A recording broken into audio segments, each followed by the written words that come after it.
NALLA Narasimha Reddy Education Society's group of institutions, integrated campus. The institution is approved by AICT New Delhi and affiliated to JNTU Hyderabad. This is Dr. G. Subbarao, working as a professor in the Department of Civil Engineering. In the previous video, I discussed about geological considerations for effective tunneling by covering the lithology, that means the rock formations, and groundwater conditions. And in continuation of the same topic, that is geological considerations for effective tunneling, if we see this topic once again,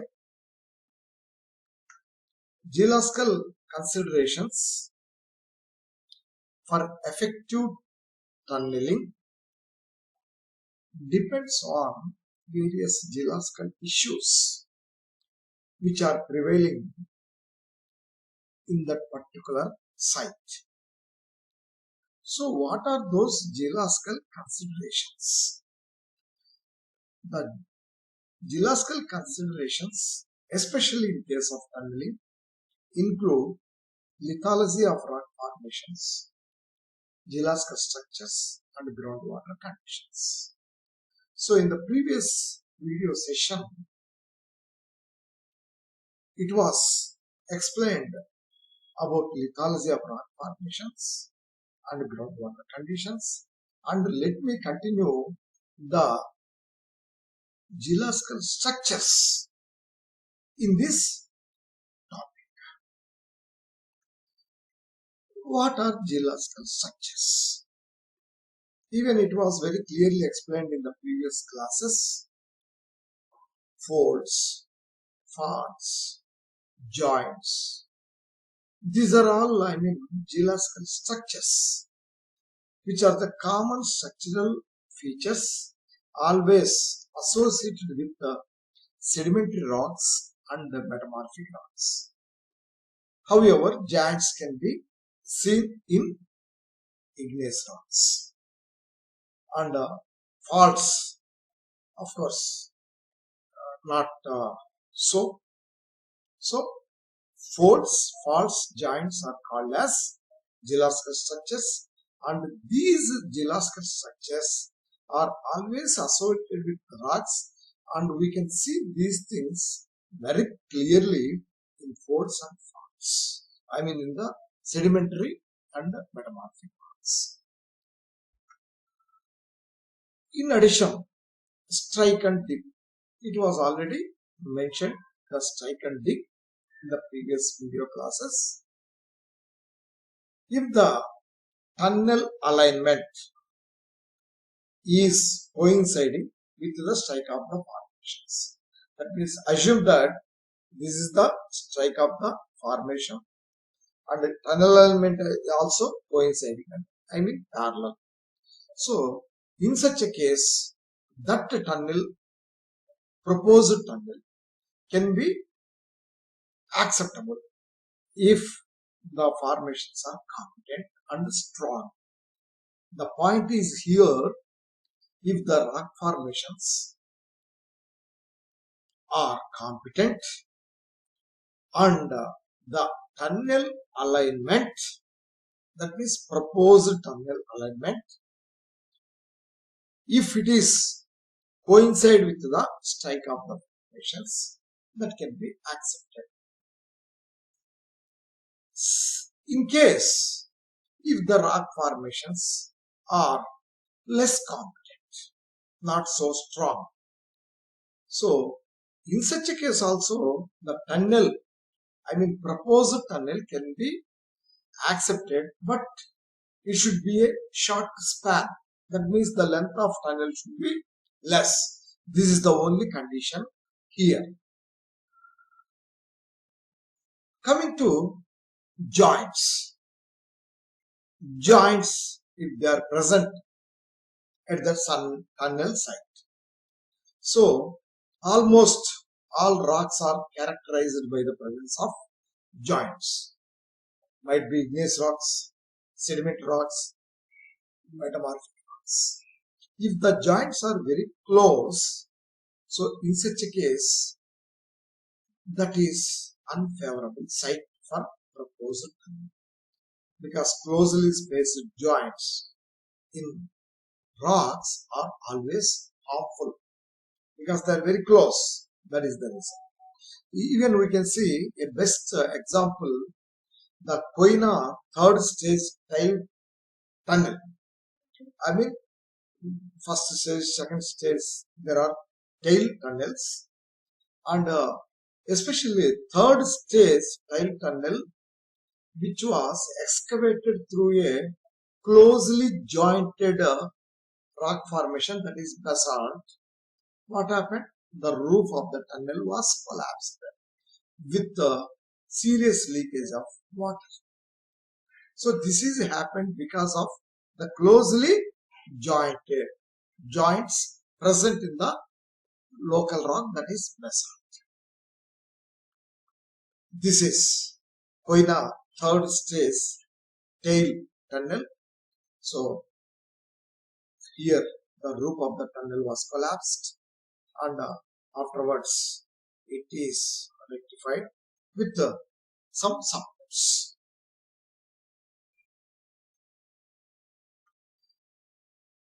Even the joints, if they are present in case of metamorphic rocks, especially gneisses and quartzites, doesn't matter, because gneisses and quartzites are very competent and hard. So in case of schist and slates, these are also belonging to metamorphic rocks. If joints are present in host rock, that is schist and slates, means a sort of lining is required and proving technique is to be adopted, because both these schist and slates are incompetent in nature. The site can be considered but require lining and grouping. Suppose tunnels are to be located in the faulted areas, then what are the geological classifications? We know very well that faults are very harmful, and that site is undesirable, because fault zones are always witnessed by fractures. That means a physical weakness in the rock masses. So wherever a fault zone is identified, that indicates the rock mass is physically weak. Fault zones are the places where usually the displacement can be seen in the rocks. That means discontinuity in the tunnel alignment takes place. This is another one. And the presence of fault zones always allow the percolation of groundwater. Ultimately, that leads to the collapse of roof or walls of the tunnel. Hence, so presence of faults is always not advisable where a tunnel is proposed. In addition, this is the one more example, Koyna third stage tunnel, where the tunnel was collapsed about 15 meters along a fault. This is another good example for the failure of third stage tunnel of Koyna. Fault zones are normally avoided along the tunnel alignment. So better to avoid the tunnel alignment wherever there is a fault zone. However, and sometimes the alignment is not avoided due to some of the reasons.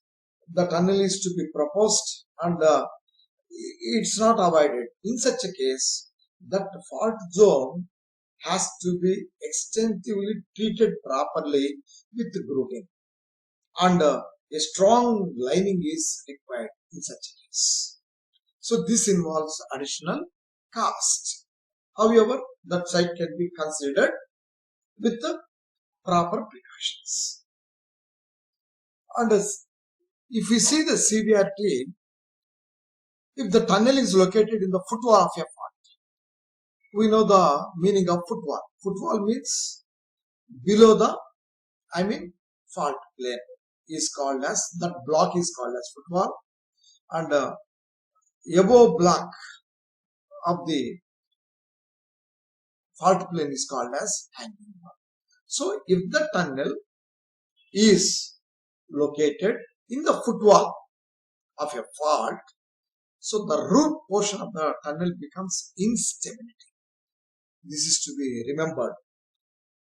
If a proposed tunnel is located in the footwall of a fault, what happens?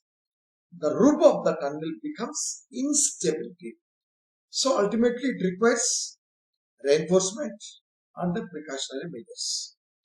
Suppose if the tunnel is located in the hanging wall of a fault, that means the effect is less. That means always preference can be given if the proposed tunnel is located in the hanging wall rather than footwall. This is a tunnel, before fault zone and after fault zone. See, after fault, what happened? The alignment of the tunnel has been changed. You can see very clearly in both the pictures how the alignment has been disturbed, and even the geological formations are disturbed a lot.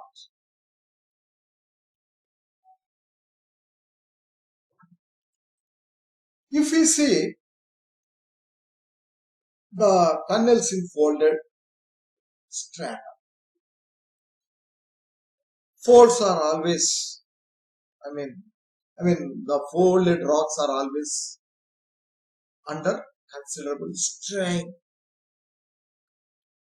When excavation is going on in case of tunnels, especially in the folded rocks, so those rocks may get an opportunity to release the strain. That means whatever the energy is stored, that comes out.